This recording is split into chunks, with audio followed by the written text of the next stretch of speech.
Hello everyone, welcome to Saroj mathematics tutorial. मेरे YouTube channel पर आप सबका बहुत बहुत स्वागत है। एनईपी 2020 या नेशनल एजुकेशन पॉलिसी 2020 के मुताबिक एलिजिबिलिटी क्राइटेरिया क्या होने वाली है पीएचडी के लिए? एमफिल कंटिन्यू होगी या डिसकंटिन्यू हो जाएगी? मास्टर्स प्रोग्राम पीजी कोर्स की क्या डिजाइन होने वाले हैं? तो ये पूरी डिटेल हम इस वीडियो में कवर करते हैं, इस सेशन में समझने की कोशिश करते हैं कि किस तरीके से एनईपी जो है इन सभी चीजों में चेंजेस लाने वाली है। तो इसके पहले अगर आप मेरे चैनल पर नए हैं तो प्लीज सब्सक्राइब कर ले, अपने फ्रेंड्स के साथ शेयर करें, वीडियो को एक लाइक जरूर कर दें और साथ ही साथ बेल आइकन को प्रेस करें नोटिफिकेशंस के लिए। तो चलिए आगे बढ़ते हैं। ये फिलहाल मैं 66 पेजेस की नेशनल एजुकेशन पॉलिसी है, ministry of human resource development means MHRD government of India की तरफ से ये इशू किया गया है। तो ये बेहद ही ऑथेंटिक सोर्स है जहां से मैंने इसे लिया है, क्योंकि जो भी नॉलेज मैं शेयर करूंगी यहाँ पर, जो भी इंफॉर्मेशन शेयर करूंगी वो किसी न किसी ऑथेंटिक सोर्स से ही होना चाहिए। तो इसमें सारी चीजें अच्छे से डिस्क्राइब की हुई हैं, क्लास 1 से लेके सारी चीजें, लेकिन हमारा फोकस रहेगा कि हायर एजुकेशन इंस्टीट्यूशंस और हायर एजुकेशन मींस मास्टर्स या फिर पीएचडी और उसके आगे एमफिल एटसेट्रा के लिए क्या डिजाइन है, तो वो देखते हैं हम।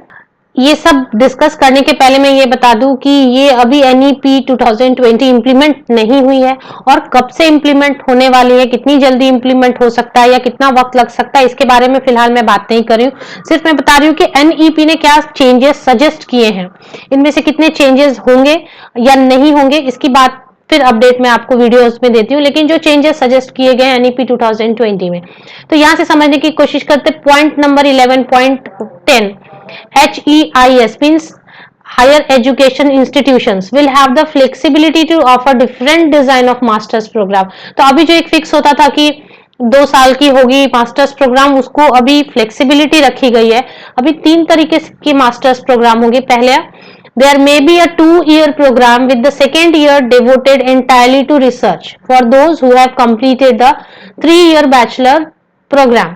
तो यहां समझने वाली बात यह कि एक पहला जो मास्टर्स प्रोग्राम होगा नॉर्मल 3 साल, किसी ने अगर बैचलर्स डिग्री की है 3 साल, अगर बीए बीएससी बीकॉम या कोई भी बैचलर डिग्री किसी भी सब्जेक्ट में 3 साल की अगर बैचलर डिग्री हो गई है तो उसे मास्टर्स डिग्री करने का मौका दिया जाएगा 2 साल का, जिसमें कि second year will be entirely devoted to research.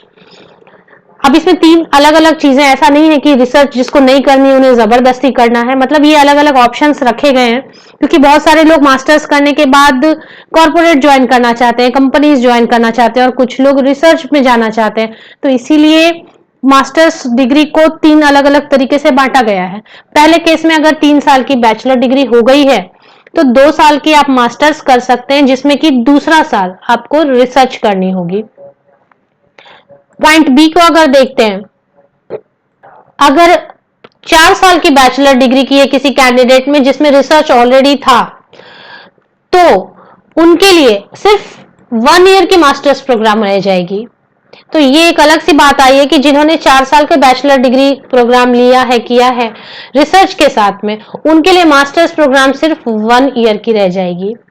चलिए अभी केस 3 समझ लेते हैं कि और किस तरह से मास्टर्स डिग्री में चेंज आने वाले हैं। There may be an integrated 5 year bachelor और मास्टर प्रोग्राम। अब तीसरे तरीके में होगा कि इंटीग्रेटेड कर देंगे प्रोग्राम को, बैचलर और मास्टर्स को क्लब कर देंगे और 5 ईयर का इंटीग्रेटेड प्रोग्राम बना देंगे। तो इस तरीके से 3 तरीके से फ्लेक्सिबिलिटी दी गई, 3 तरीके से आप मास्टर्स कर सकते हैं। या तो आप 3 साल की बैचलर डिग्री कर लें और 2 साल की मास्टर डिग्री करें, जिसमें कि दूसरा साल रिसर्च करना है। दूसरे तरीके में है कि आप 4 साल की बैचलर डिग्री कर लें जिनमें कि रिसर्च किया होना चाहिए और फिर आप 1 ईयर की मास्टर्स प्रोग्राम करें सिर्फ। या तीसरा ऑप्शन ये रहेगा कि बैचलर और मास्टर दोनों को क्लब करके इंटीग्रेटेड प्रोग्राम बना दिया जाएगा। अब आगे चल के देखते हैं कि फिर पीएचडी वालों के लिए कौन सी मास्टर्स होगी, एलिजिबिलिटी क्राइटेरिया में कौन से मास्टर, ये 3 मास्टर्स होंगे, पीजी कोर्स होंगे 3 तरीके के। इनमें से कौन कौन कैंडिडेट्स पीएचडी के लिए एक्चुअली एलिजिबल रहेंगे? तो पीएचडी के लिए जो 4 साल की बैचलर डिग्री करेंगे रिसर्च के साथ और फिर 4 साल की बैचलर्स डिग्री करेंगे रिसर्च के साथ, वो डायरेक्टली पीएचडी के लिए एलिजिबल होंगे। तो ये बेहद ही इंटरेस्टिंग बात है।